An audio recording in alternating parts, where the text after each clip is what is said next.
જા વાળ કપાઈ નાખ્યા છે અને તમે બધા કહેતા છે કે વાળ સાઈડ જો મોટર હાલે છે, આ મોટરનું ભોડું છે અને આ રીતે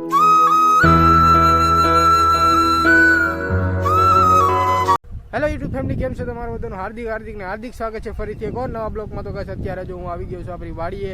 તમે જોઈ શકો છો કે આપણી વાડીએ પૂગી ગયા છે અને અત્યારે આપણે હું કરું છું ટ્રેવલ, જેમ કે આપણી વાડીને ફરતી સાઈડ બધી જોઉં છું કે હું છે ને હું નથી. તો અત્યારે તો એવું જ કરું છું. જો આપણી તુવેરમાં આવી ગયા છે એકદમથી ઘણા ફૂલ આવી ગયા છે અને મકાઈ આપણી પાકવી થઈ ગઈ છે. જો મકાઈ અને આપણા ચણા જો ટાણે નેદવાનું કામ હાલે છે, મજૂર આવેલા છે અને બાકી તો ઈ જ છે ને. જો અત્યારે તો હમણાં જવાનું થશે આપણે ઘઉંમાં પાણી વાળવા, કેમ કે તમને તો ખબર જ છે કે આપણે ઘઉંમાં પાણી હાલે છે. તો તમે આપણે જોઈ જઈશું નેક્સ્ટ બ્લોકમાં. તો ગાઈસ જો અત્યારે આપણી મકાઈમાં આટો મારવા આવ્યો છું ને, મકાઈમાં પાણી હાલે છે. તો કંઈક જો આ રીતની આપણી મકાઈ થઈ ગઈ છે, ડોડા બોડા બધું રેડી છે. ઓકે, જો આ મકાઈ છે અને ડોડા બોડા બધું થઈ ગયું ને, મકાઈઓ પાકવાની થઈ ગઈ, પાકી જ ગયા આમ તો. અને જો આપણી તુવેર જેટલી આ એક આર કરેલી હતી આપણે ખાવા માટે, એમાં જો ફૂલ કેમ આવી ગયો છે એને મસ્ત રીતનો. ના જો આ બાજુની એક આર છે, આમાં વાવેલા છે ધાણા, જેમાં હું અટાણા આલું છું એમાં. અને આમાં આપણે ચણા છે. તમને તો ખબર જ છે કે ચણા આપણે વાવ્યા હતા, માંડવી પહેલાં હતી, અને ઓલી કટકી છે એમાં આપણે ચણા છે. બાકીના ઘઉં તો તમે જોયેલા જ છે ને, નહીં જોયા હોય તો હમણાં જાઓ તો બતાવી દઈશ તમને ઘઉં પણ. તો જો અત્યારે તો આપણે મકાઈમાં પાણી હાલે છે અને વાડીએ થઈએ બસ એવું. તો કન્ટિન્યુ બન્યા રહેજો બ્લોગમાં અને લાઈક અને શેર સબસ્ક્રાઈબ ન કરી હોય તો સબસ્ક્રાઈબ કરી દેજો. ફ્રી છે યાર, હાવ ફ્રી. તો જો અત્યારે તો રખડીએ છીએ, મોજ મસ્તી કરીએ છીએ. તો બ્લોગમાં કન્ટિન્યુ બન્યા રહેજો, તમને બધી વસ્તુ બતાવી દઈએ. જો પાણી પૂગી ગયું છે તો આપણે વારી લઈએ. ચાલો જો મજૂર આવેલા એ બતાવી દો.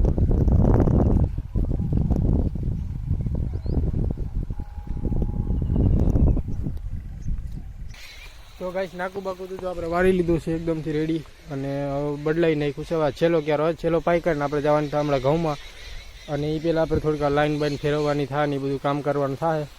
તો હવે મળીએ સીધા આપણે ઘઉં પાવા. તો ગાઈસ અત્યારે કરી દીધું છે આપણે ઘઉંમાં પાણી ચાલુ. તમે જોયો કે બેકગ્રાઉન્ડમાં ઘઉં છે આપણે. અને આ સાઈડ જો મોટર હાલે, આ મોટરનું ભોડું છે અને આ રીતનું પાણી હાલે જોતા ઘઉંના ક્યારામાં.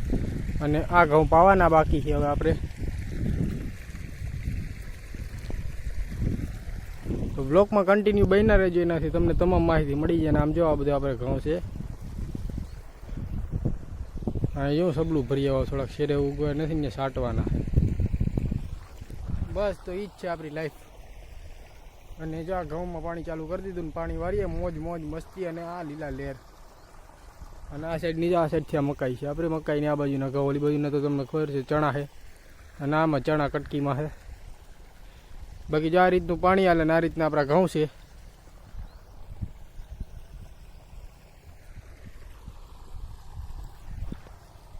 તો ગાઈસ મેં તમને હમણાં 2-3 દિવસ પહેલાં કીધું હતું કે આપણે, મારા પપ્પાએ વાત કરેલી છે કે 1K સબસ્ક્રાઈબ તમે કરાવી ગયો તો ન્યૂ 5G ફોન લેવા જવાના છે. તો ગાઈસ તમે ફટાફટથી 1K સબસ્ક્રાઈબ કમ્પ્લીટ કરાવી ગયો, જેનાથી આપણે ન્યૂ 5G ફોન લઈ આવીએ અને પછી ડેલી લોંગ બ્લોગ અપલોડ કર્યા કરશું.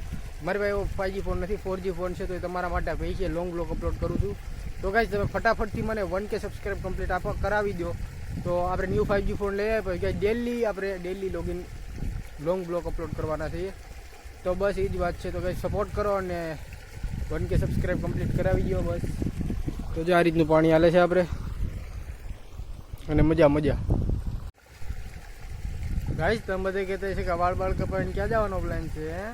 જ્યાં વાળ કપાઈ નાખ્યા છે અને તમે બધા કહેતા છે કે વાળ કપાઈને ક્યાં જવાનો પ્લાન છે? ગાઈસ ક્યાંય જવાનો પ્લાન નથી, વાડીએ પાણી વાળવાનો પ્લાન છે. જો હા પાણી હાલે ઘઉંમાં. વાળ બાળતા ભાઈ એ માટે કપાવ્યા કે ગાઈસ તમને બ્લોગ શૂટ કરતો હોય ત્યારે આ નૈડા કરે એટલે નો મેળાવે, તો એ માટે કપાવી નાખ્યા છે. તો કેવી લાગે હેરસ્ટાઈલ કોમેન્ટ કરજો. તો ગાઈસ જો પાણી હવે આ બાજુ લઈ લીધું છે, કેમ કે ત્યાં જો આ બાજુ પાણી લઈ લીધું છે, આ બાજુથી સાઈડથી વારવાનું છે. ઓલી બાજુ જે બાજુ વારતા હતા ને ત્યાં ડબલ નાકા ફેરવવા પડતા હતા. જેમ કે પહેલાં ઓલું આપણે વાળ્યું હોય તો પછી અહીં ખોલવું પડતું હતું, પણ હવે એ નહીં કરવું પડે. સીધું જો અહીંથી આ બંધ કરી જાવ એટલે ઓલા પીતા જાય અને પછી આને અહીંથી આમ ખોઈ જાવ એટલે આ પીતા જાય. બાકી વા ડબલ કરવું પડતું હતું. તો એટલા માટે આપણે ન કર્યું ને ફેરવી નાખ્યું પાણી. તો ગાઈસ આ બ્લોગ તમને કેવો લાગ્યો કોમેન્ટ કરીને કહેતા જાજો અને મળી આવે નવા જોશ અને નવા ઉમંગ સાથે ફરીથી એક નવા બ્લોગમાં. અને ગાઈસ સબસ્ક્રાઈબ કરી જાજો.